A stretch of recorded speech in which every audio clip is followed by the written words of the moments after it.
Our final speaker today is Sami. If you'd like to give us your contribution now, and then we'll move to questions. And again, can I ask people just to indicate in the chat if they want to ask a question? Sami, over to you.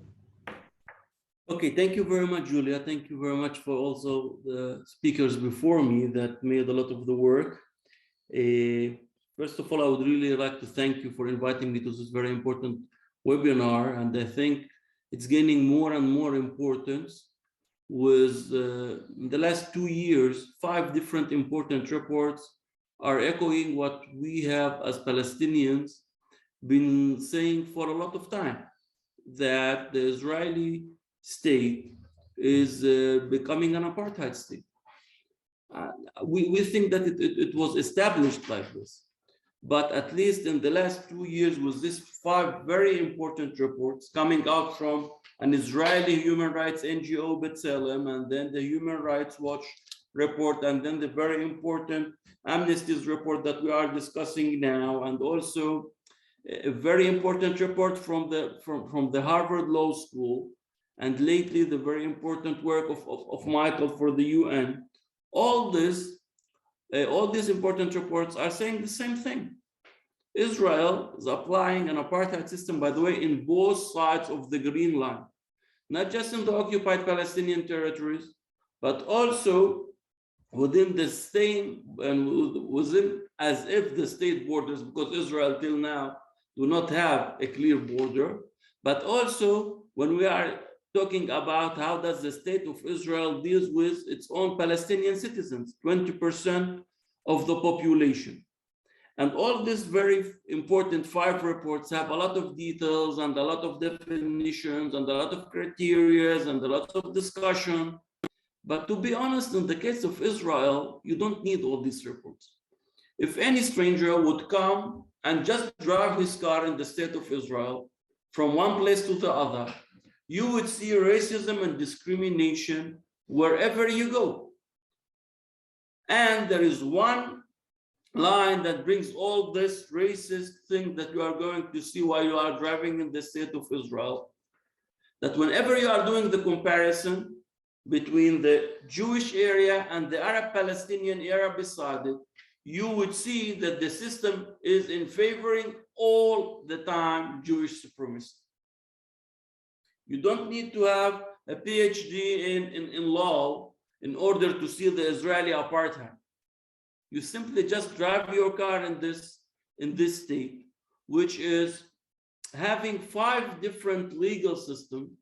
Israel, which is controlling all of historical Palestine, mandatory Palestine, which is geographically a very small state. The state of Israel is controlling all over historical Palestine, and it's implying 5 different legal systems for different groups. We have one legal system for the Palestinians in Gaza, nearly 2 million people in the biggest prison in the world. Israel is putting them under siege for a very, very long time, and they have their own legal system. Then you have another legal system for the West Bank, for the Palestinians in the West Bank. Different legal system. They have a lot of checkpoints, walls, different ways to destroy their daily life. But it's different than the situation in Gaza. Then you have another legal system, which is different for the Palestinians who are living in East Jerusalem. These people are called residents.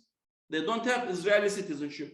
They are dealt totally different, and they have their own legal system. Then you have another legal system for the Palestinians that I'm representing, the Palestinian people who are 20% of the population living as Israeli citizens. The indigenous community, the indigenous people that were living before establishing the state of Israel.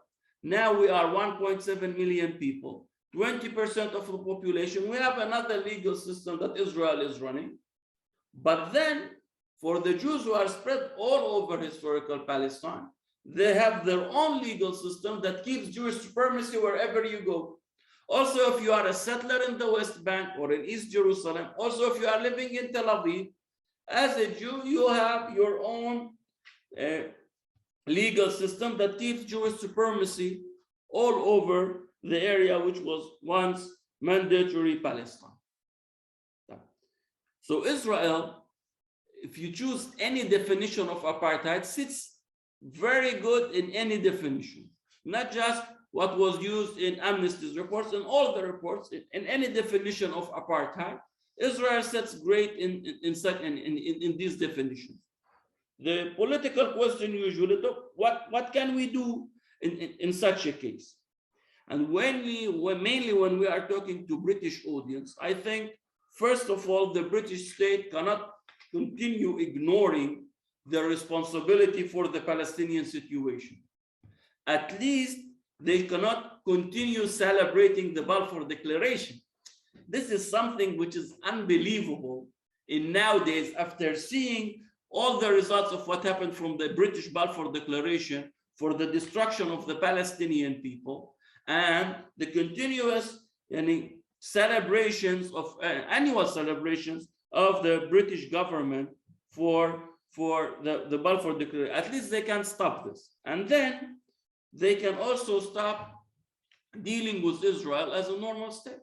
Stop dealing with Israel as a state which is above international law. And they can do a lot of different steps. First of all, they should stop preventing us, the Palestinians, from struggling for justice and equality. We are not allowed, from their point of view, to continue our struggle. We cannot go in. The reaction to the Amnesty's report was a really very strange reaction.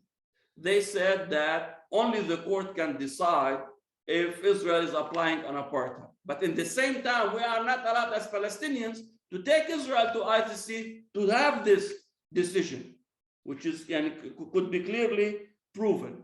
They also should stop, and they talk all the time against the settlements, but they are financing part of the settlers' activity. And they are against labeling the products from the settlements, which is again supporting the settlers. So at least they should help us in continuing our struggle for justice and equality. All the time we are having very good statements here and there, but at the end, when things come to a development that can help the Palestinians, we see that nothing happens.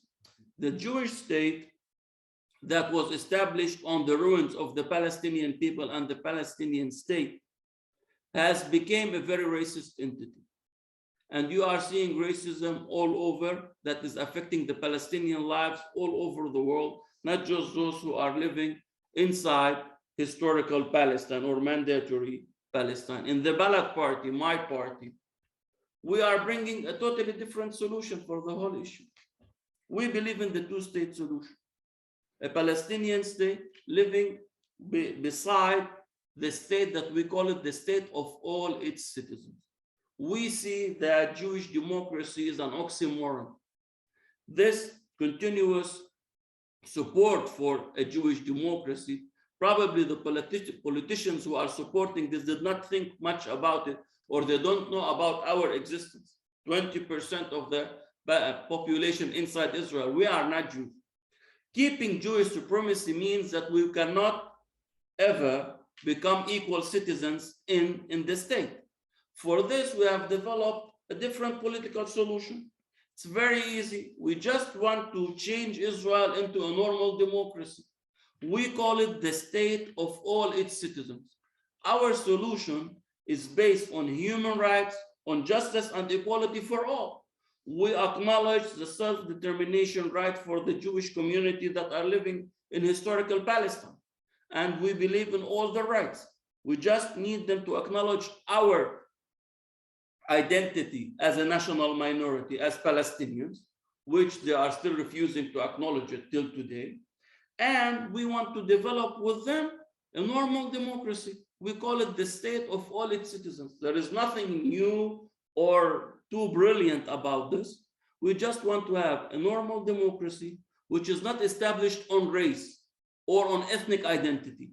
We want it to be established on citizenship, like all normal democracies. Because we have this political solution, we are accused inside the state of Israel of being the most extreme party instead of Israel, because we fight for peace, justice, and equality for all.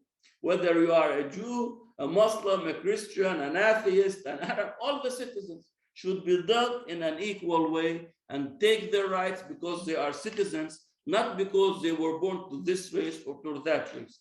I'm seeing that I'm taking too much time. I will stop here and will be happy to take your questions. Thank you very much for this chance. Thank you. Thank you very much, Sami. That was a very clear exposition of your position.